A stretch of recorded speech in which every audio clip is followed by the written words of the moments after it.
I'm not gonna lie, I always had like trust issues with teammates. Like always had it. Like I believed in myself more than I believed in my teammates, and so I just play these assassins that can take over games alone. You know.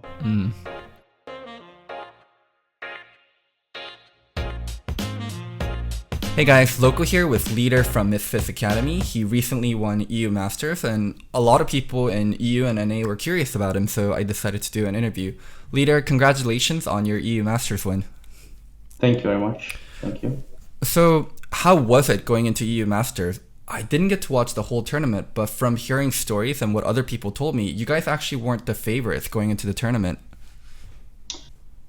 I mean, we didn't expect ourselves to win as well, honestly, not gonna lie. We had a shaky split in LFL. We were like really up and down, and it was a best of one, so anything could happen there as well. And we are really slow in our first game, so we didn't really expect us to do even good in LFL, you know, in EU Masters. Like we ended in fourth place in regular split. We had to do gauntlet, and we made second seed. And even in play-ins, like we had like one or two shaky games, and then we had that 0-17 bot lane game against Rogue, so it was a bit crazy, you know, but we still won that. But yeah, we were just surprised ourselves as well. Tell me a little bit more about that 0-17 bot lane game. During that game, like in the game itself, once bot lane was that far behind, and did you think you guys had a shot at coming back? I mean, the thing was, like, before we played this game, we had a meeting and we were like, how much do we want to win EU Masters, you know, and what it takes for us to win the EU Masters. One of our players said we need a miracle, you know, and then when we were playing against Rogue, like we were just laughing, like we had a really good like mood, like we don't usually are like hyped or like we never scream even in our wins or anything. We're just really calm team, but more on the negative side, I think, in mood wise.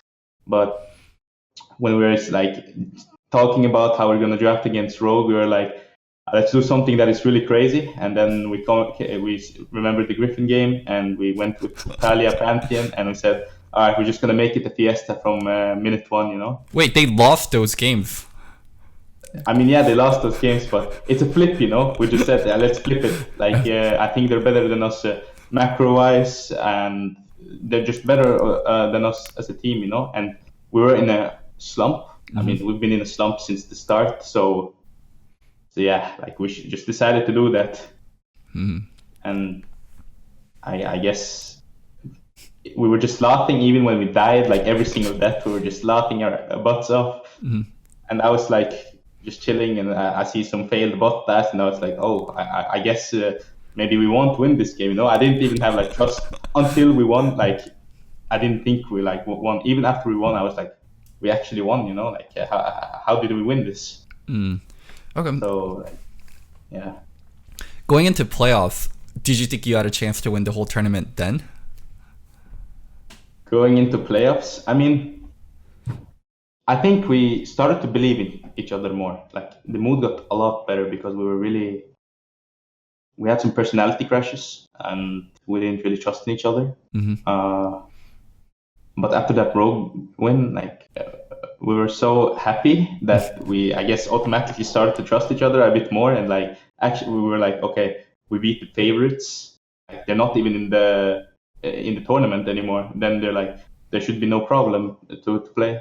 And then playoffs, we were playing against Big. Like I wasn't worried personally, and I was happy that people were thinking we were the underdogs. Like scrim wise, we really stomped Big, like in scrims. So we were pretty confident going into that series. And against Mad Lions, even if they had Yoppa, like Yoppa wasn't playing because of a visa issue, but I think the game would have looked almost the exact same, even if they had Yoppa.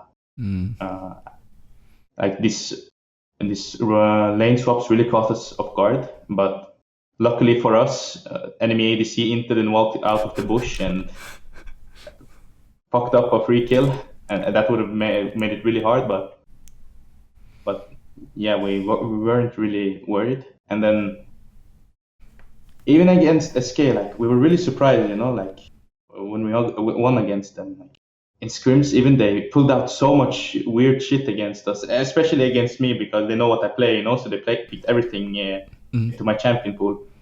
But like I was only like worried about the crocodile, the Renekton, because it's a point and click stun. Really, it's not so skilled. But after that, like I wasn't really worried, and I was surprised that they didn't pick any bruiser against earlier as well. I think they just got scared, especially after first game when our bot lane just stomped enemy bot lane. So throughout the whole tournament, you actually received a lot of target ban, mostly on your Zed, Akali, but you did get to play a lot of Irelia. Is your Zed and Akali really that good, where people need to ban it all the time? I mean, I talked with SK, and they told me why they banned Akali and Zed instead of the Irelia. They said that Akali and Zed have more safe laning phase, and they thought they could abuse me when I played Irelia, because the Azir pick was like, they thought I would permanently all in, like an idiot, basically. And they could just Azir shuffle me backwards, and I couldn't do much. But I just played normally. I played with my TP, and I just tried to not die to ganks, because all they had was early game with the Jarvan especially. But like two twos, I knew we would win, so I just played with my jungler most of the time, and I never really all-ined. And I know that Azir can't really do much with his pressure, but with Zed and Akali, I think I can actually take advantage in laning phase, because I can trade more safely without having to all-in, and I need my jungler less with me, so I can take over the games earlier on. But with Irelia, like in mid game, late game especially, I think I can take over fights. But I think they were just gambling on not making me take over the game early. So let's talk about a little bit about yourself. How did you get started out as a player? From what I heard, you used to be a Yasuo one trick. Yeah, I was a Yasuo one trick, but first season I was a complete Yasuo one trick. I got the Diamond 1. When was this? Around what year? In season 4. I started when Yasuo basically came out, and I got Diamond 1, and then next season I still continued to play Yasuo, but I was playing, I don't know, in season 5, was it the Victor Azir meta? Yeah, it was Victor Azir permanently. Yeah, I played these two champions, and I think I played them really well, and they were really enjoyable as well, because with Victor you become a speed demon with your Q, and you can actually take over fights. It's pretty fun. And Azir, you have dashes, and you can trade really aggressively and do a lot of cool stuff with this champion as well. So I basically had 3 champions every single season that I was really good at. Season 4 was only Yasuo. Season 5, Azir and Victor. I played some Ahri in season 6 and Vladimir in season 6. I think that was when Rise got reworked to what it is now in season 6. Season 7 was it? Around then, yeah. Yeah. Then I was just the Rise Yasuo 2 trick. I really like the champions. And then season 8 came, and then Irelia got reworked, Akali got reworked. Zed was still fine, but I always played like assassins. Like I played Echo, I played Fizz, I played Katarina when it was really broken. And I moved away from mages, because I'm not gonna lie, I always had trust issues with teammates. Always had it. I believed in myself more than I believed in my teammates. And so I just play these assassins that can take over games alone, So in the future, when you do have a great jungler, are you going to be able to play mages such as Orianna? I mean, I think I am able to play these champions, but of course I can't play them as great as my assassins, but I think I can do what I need to do with these champions, wave clear and just chill and play with priors, and I don't know, chill basically and do my job. But I can't take over games with these champions. It's more team reliant champions, but of course at the highest levels of the league, if I think my team is really good, then of course I will play these champions, if they need me to. But I will always go back to these assassins, because I think I play them really good, and I think I can do much more with them. So there's this whole meme around you and Blue Powerade. I don't understand it at all. I saw it a little bit on broadcast. I see it on Twitter. Can you explain the meme to me? Okay, so basically, when playing started, I don't know, like, as a joke, I posted me drinking Powerade, and then I played the Rise game as well, and then I tweeted uh, the blue champion to match the blue juice or something, and then it just started off from there. I just started to drink more of it. I tweeted more about Powerade. Everyone else started to tweet about it. People started to buy it. I called it the mechanical juice or something, and then it just built up like this, and the casters, of course, as well, tried to hype it up. So it just snowballed into what it is now. Do you actually drink a lot of Powerade? Before, I drank a lot of it. Like, I really like the drink. It's my favorite drink because it's so easy to down it.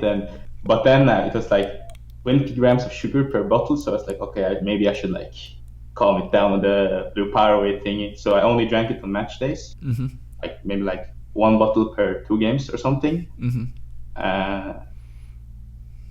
But I do drink it, and even on stage, like I was bringing it with me, for the memes. And then in an interview as well, I was like sneaky with my Powerade in my jacket, and when the camera was like a little bit on me. So it's like I got the branding opportunity, and I just started to use it basically. Hopefully you can get a sponsorship out of it too. I mean, I messaged them even as a joke, like, yeah, I actually DM'd them, but they haven't answered me. Well, Powerade, if you're watching, go sponsor the guy. So let's take us back to the beginning of the year when LCS was just about to start up and the off-season came. There were a lot of hype around European rookies, and the 3 rookies that ended up getting picked up were Humanoid, Abadage, and Nemesis. Is there a reason you think you didn't get to be in that group where they got their shot in LEC and you didn't? I think the difference between me and them is that they actually have a good history in professional league. Like Abadage was in Turkey, first place or something. He went even internationally, played some international matches, and he was pretty high on the ranking as well back then. And then there's Humanoid. I think he's been always playing well, and I think he played in Turkey as well, if I'm not mistaken. And he played in EU Masters as well. And then there's Nemesis. He's been in Spain with Mad Lions at their peak, So, and he was always playing consistently. But with me, like, I got a chance. I was playing for Misfits Academy as a substitute, or like a fill-in, summer last year, and then I got banned. So I couldn't play the finals. But still, like, people were scared. I was a X factor, like a big question mark around me. How many champions can I play? Because in solo queue, I only play like 3-4 champions, that I enjoy. And then I was pretty toxic as well last year. I flamed pro players. I flamed people that I shouldn't flame. But that was because I was like having fun, Like I had fun in solo queue, and it was fun to flame as well sometimes. So I have that background as well of being toxic. And then the champion pool issue, and then sometimes I might int.